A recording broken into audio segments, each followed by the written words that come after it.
Mais aujourd'hui, le gros souci, c'est que finalement, toutes les filières sont touchées puisque depuis peu, la céréale n'est plus au prix de revient. La céréale est descendue à 135 € tonne, 140 voire au mieux en ce moment. Et le souci, c'est qu'en fait, par exploitation, il nous faut 150 à 160 € tonne pour au moins équilibrer. Donc jusqu'à maintenant, les filières d'élevage étaient touchées depuis déjà très longtemps. Et aujourd'hui, maintenant, voilà que la filière céréale est mal aussi. Donc du coup, moi, producteur de zone intermédiaire, on va dire, donc je suis pénalisé sur tous les tableaux. Il y a quelques temps, on pouvait dire, quand il y a un secteur qui va mal, l'autre secteur rattrape. Mais là, le problème, c'est qu'il n'y a aucun secteur qui rattrape. Et du coup, tous les matins, quand je me lève, moi, sur mon élevage, je mange de l'argent. Aujourd'hui, il me manque 30 000 € tous les ans. Donc les mesures qui ont été données, c'est que des effets d'annonce à chaque fois. On nous fait un grand pataquès, on met l'opinion publique contre nous, et puis à la fin, qu'est-ce qu'on voit? Eh bien, on voit arriver 3 000 € sur une exploitation sur laquelle il manque 30 000 €. Alors vous faites comment? Le MX, le John Deere avec la remorque, vous vous dépêchez, vous montez là-dedans, faut bloquer les grilles. C'est bon, c'est bon. Pas de problème, les grilles ne sont pas ouvertes de la DDFIP, le personnel ne pourra pas rentrer ce matin. C'est clair, aujourd'hui on a un ministre qui ne nous entend pas. Il nous écoute mais il ne nous entend pas. Et donc franchement, on est vraiment là pour peser sur le gouvernement afin qu'il nous entende et qu'il prenne en compte nos demandes. Je pense que c'est pas compliqué, c'est pas...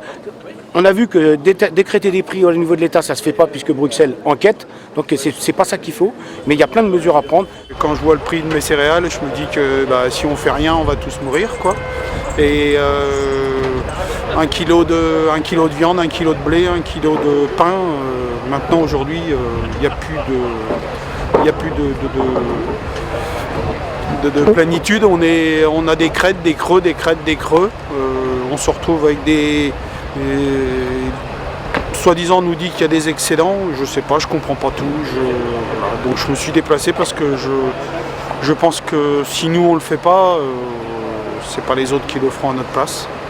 La TVA sociale peut permettre de faire des avancées, mais je pense qu'il y a surtout des outils en termes d'aménagements fiscaux et sociaux.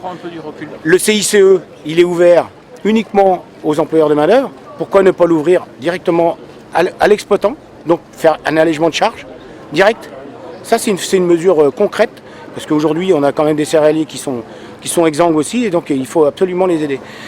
Moi, je veux pas de prime, je veux pas de prix, je veux pas de fric. Je veux des lois pour aménager l'agriculture. Voilà, c'est ce que je veux. Je viens pas là pour chercher l'aumône. On vient là pour avoir des prix, pour pouvoir travailler, avoir une lisibilité de notre travail. Je vais prendre un exemple.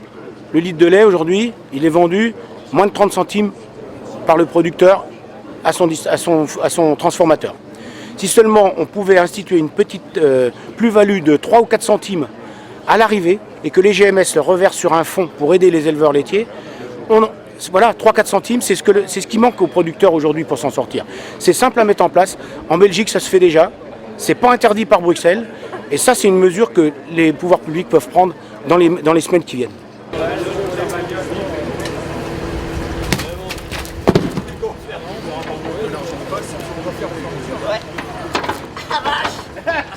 Les gars, allez con.